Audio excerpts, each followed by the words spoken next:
And I'm going to tell you and be straight up with you. In order for the Colorado Buffaloes to win, I think they're going to need to score in the 30-point range and win the turnover battle. That's going to be super critical, and I'm going to break it down. Now, I think I and much of the Colorado coaching staff were up late watching the Stanford UCLA game Saturday night. Now, what I got out of that is UCLA is 5-2. They are a physical team that wants to get back in the hunt. They barely lost their 2 games for the most part, and they beat Stanford 42-7. Yeah, Stanford had just beat Colorado that came back from 29 points down. UCLA is no slouch. They lost to Oregon State and Utah, both ranked. All right, they are for the most part a 20-point team. If you take out the North Carolina Central team they played that game, their highest offensive output was tonight against Stanford, and then they had another 35-point game against San Diego State. However, the lowest output was 7 points against Utah. They scored 27, 25, 24 points against Coastal Carolina, Washington State, and Oregon. To me, that tells me that they are not a high-powered offense, but a good offense. And that's what I saw throughout the game in Stanford. They're very balanced. They can run the ball, which I'm going to talk about in a second.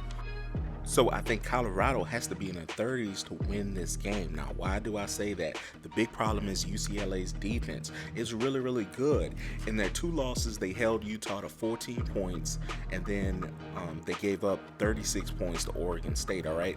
That was the game. That was the barometer, all right? So they need to be in the 30-point range, because in the Oregon State game, they still scored 20-something points.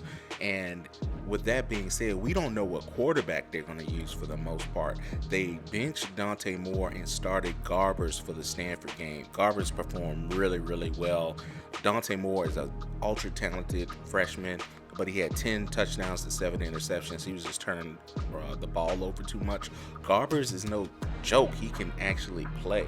So let me just break down the Stanford game really quick. UCLA was up 14-0 before you knew it. It ended the first quarter. You could see that they were the more talented team. They used the quarterback run really well. That's going to be frustrating for the Buffaloes. So you got to expect, especially if Garbers plays, that he's going to break 10 to 15 yards when he really pleases. Now, if Colorado could run out of the spread as well as UCLA, I don't think Colorado would have lost the game to USC or Stanford. Oregon maybe, but UCLA runs out of the spread, one of the better teams I've ever seen this year. And they have very big backs, like 230, 240 pounds. If you want to get an example, look up Zach Charbonnet. He's now playing for the Seahawks. He's been leaning on people. So the reason why Stanford didn't come back in the second half, they attempted to, is because they ran the football and converted to keep the chains moving. Now, turnovers will be key because UCLA can just run so well. Any fumble, any interception, any loose ball, you got to come up with.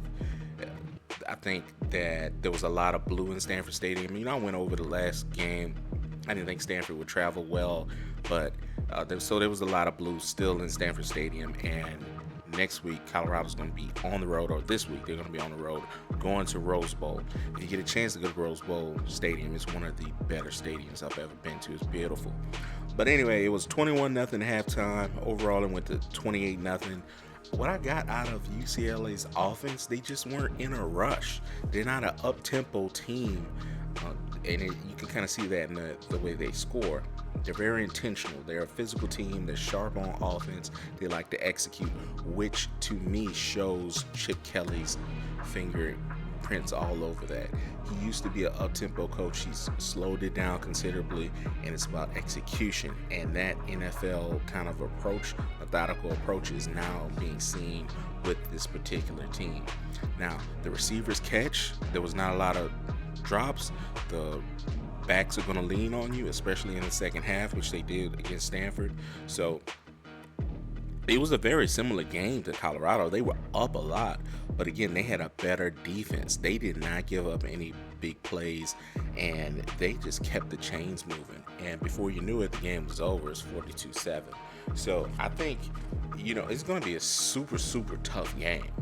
But in order for, and I think the Buffaloes are not going to be favored, but in order for them to win the game, it's going to be very, very important to get into that 30-point range Of course, don't give up good plays.